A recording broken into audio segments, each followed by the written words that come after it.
The note: a high-stakes week for Trump. Trump's first 100 days with ABC's Rick Klein and Shoshana Walsh. Day number 60.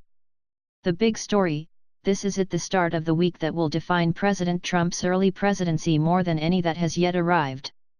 There's so much popping at once: FBI Director James Comey's first public testimony in months, the start of Supreme Court confirmation hearings, healthcare bill wrangling, very different public standoffs with America's top allies and top judges that it's tempting to let days like this wash through as if they're typical in the Trump chaos creation machine.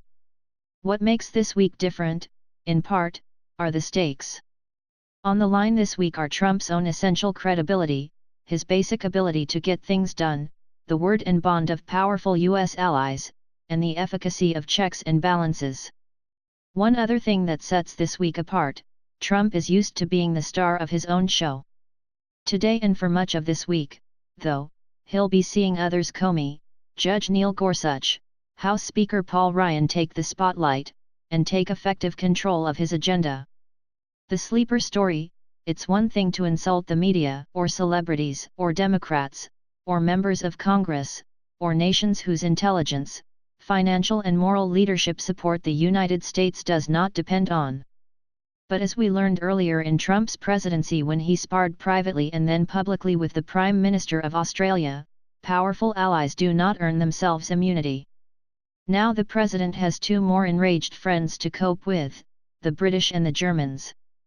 Absurd, a former British ambassador to the United States wrote, calling it a dangerous game and citing the president's famous reluctance to admit mistakes, and his suspicion of intelligence agencies and their product.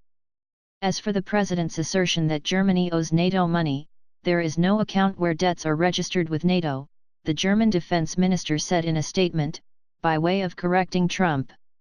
The president may not have set out to annoy or offend the British or the Germans, but his disregard for precision and essential accuracy is catching up to him.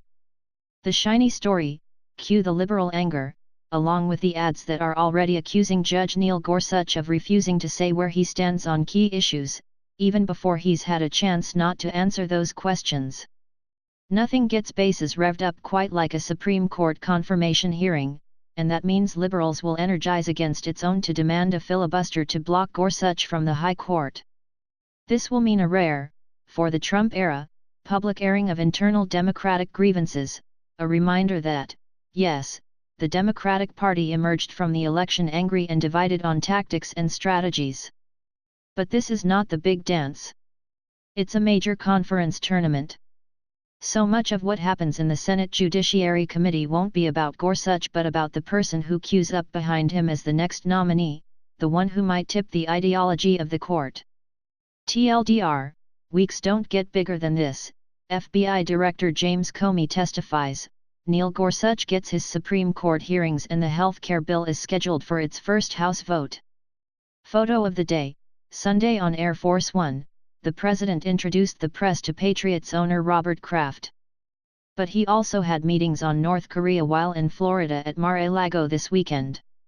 He told reporters North Korean leader Kim Jong-un is acting very, very badly. I will tell you he is acting very badly. Notables: FBI director expected to undercut Trump claims to wiretapping. Within the first minutes of a much-anticipated House hearing Monday, FBI Director James Comey is expected to officially undercut the wiretapping allegations that have been promoted by the White House for more than 2 weeks, according to sources familiar with Comey's thinking. Comey's expected comments to the House Intelligence Committee will mark the U.S. law enforcement community's first public response to President Donald Trump's continuing insistence that the Obama administration wiretapped or otherwise conducted surveillance of Trump's presidential campaign, ABC's Mike Levine reports. But the hearing Monday is about much more than the unfounded accusations first lodged on Twitter. Its main purpose is to look at how Russia interfered with last year's presidential election, and to understand FBI inquiries into whether any U.S. citizens helped the Russian government. http://abcn.ws/2npgkjw. Neil Gorsuch facing rigorous confirmation hearings this week. President Donald Trump's nominee to replace Justice Antonin Scalia on the Supreme Court, Judge Neil Gorsuch, begins his confirmation hearings before the Senate Judiciary Committee today. Gorsuch, 49, is a judge on the 10th Circuit Court of Appeals in Denver. Like Scalia, who died at the age of 79 in February 2016, Gorsuch is a textualist and an originalist. And his views, background, and legal writings will be publicly scrutinized over the course of the week. ABC's Audrey Taylor has more. http://abcn.ws/2mlsusv. Trump approval rating sinks to new low. President Trump's approval rating has fallen to 37%, the lowest of his fledgling presidency, according to Gallup. His disapproval rating rose correspondingly, hitting 58%, ABC's Aaron Dooley notes. In fact, Trump's current approval rating is lower than any other commander-in-chief at this point in his first term since Gallup started tracking the issue in 1945, the year Harry Truman took office. http://abcn.ws/2mkcnxy. This morning's Trump tweets. 6:35 a.m., James Clapper and others stated that there is no evidence POTUS colluded with Russia. This story is fake news and everyone knows it. 6:49 a.m., the Democrats made up and pushed the Russian story as an excuse for running a terrible campaign. Big advantage in Electoral College and lost. 7:02 a.m., the real story that Congress, the FBI, and all others should be looking into is the leaking of classified information. Must find leaker now. Speed read with ABC's Adam Kelsey.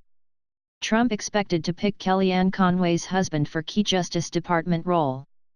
President Donald Trump is expected to name attorney George Conway, the husband of White House counselor Kellyanne Conway, to lead the Department of Justice's Civil Division, senior sources tell ABC News.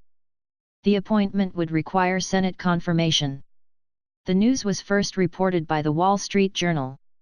If confirmed, Conway would be responsible for leading a division in charge of enforcing laws preventing discrimination, note ABC's Cecilia Vega, Catherine Falders, and John Santucci. http://abcn.ws/2mjsfmn. It never hurts to say you're sorry, a GOP House member advises Trump. A key House Intelligence Committee member said he has seen no evidence to support President Trump's claim of former President Obama wiretapping Trump Tower and offered that Trump may want to consider some favorite advice by the congressman's father, ABC's Ali Dukakis notes. To quote my 85-year-old father, "It never hurts to say you're sorry, Rep. Will Hurd, R. Texas," said on This Week on Sunday. Hurd, a former CIA agent, said the unsubstantiated wiretapping claims take away from the rest of President Trump's agenda. http://abcn.ws/2mxlvth. HHS Secretary says passing healthcare bill through House and Senate a fine needle to be thread. Health and Human Services Secretary Tom Price acknowledged that passing the White House-backed healthcare bill through both houses of Congress is going to be tricky, but said he is confident that the GOP plan to repeal and replace Obamacare will move forward. So everything you do to get votes in the House is going to cost you votes in the Senate, isn't it? ABC News chief anchor George Stephanopoulos pressed Price. Well, it's a fine needle that needs to be thread. There's no doubt about it, Price responded, acknowledging changes made to the bill to win over conservatives could scare off moderate Republicans. ABC's Nikki Russell has more. http://abcn.ws/2non7bn. Rand Paul says GOP healthcare bill unlikely to pass in Congress. Republican Sen. Rand Paul said the House GOP healthcare bill is unlikely to pass in Congress because there are enough conservatives that don't want Obamacare light. The Kentucky senator told ABC's George Stephanopoulos on This Week Sunday that the Republican-led Congress should repeal Obamacare in its entirety. He says the current bill doesn't go far enough. They're going to repeal part of it and leave in place all of the stuff that causes your insurance rates to go through the roof, Paul said. ABC's Quinn Scanlon has more. http://abcn.ws/2nod1m0. VP Mike Pence calls on conservatives to support GOP healthcare bill. Ahead of a key vote on Capitol Hill, Vice President Mike Pence called on skeptical Republicans to get behind the GOP healthcare bill in remarks to conservative donors and members of Congress Saturday night.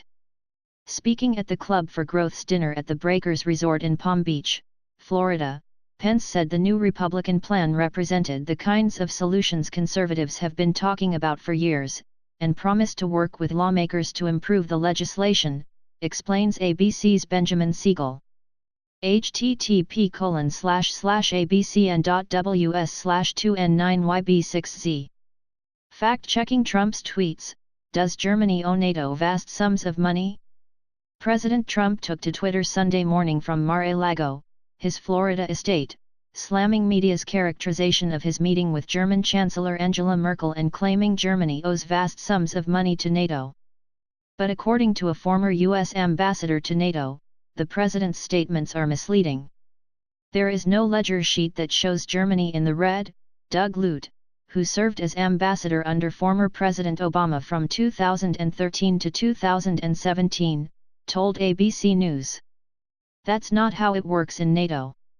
ABC's Justin Fischel and Aaron Dooley have more. http://abcn.ws/2n1npik. Man who drove up to checkpoint near White House arrested for alleged false bomb threat. A man arrested after driving up to a Secret Service checkpoint near the White House on Saturday night has been identified by police as Sean Patrick Keown, 29, of Roanoke, Virginia. The suspect allegedly pulled up to a vehicle entry post near the White House late Saturday night in a 2017 Chevrolet Impala with an Indiana registration and told a police officer, "There's a bomb in the trunk," write ABC's Jack Date and David Kaplan. http://abcn.ws/2nrenh9. A timeline of Trump's unsubstantiated wiretapping claims.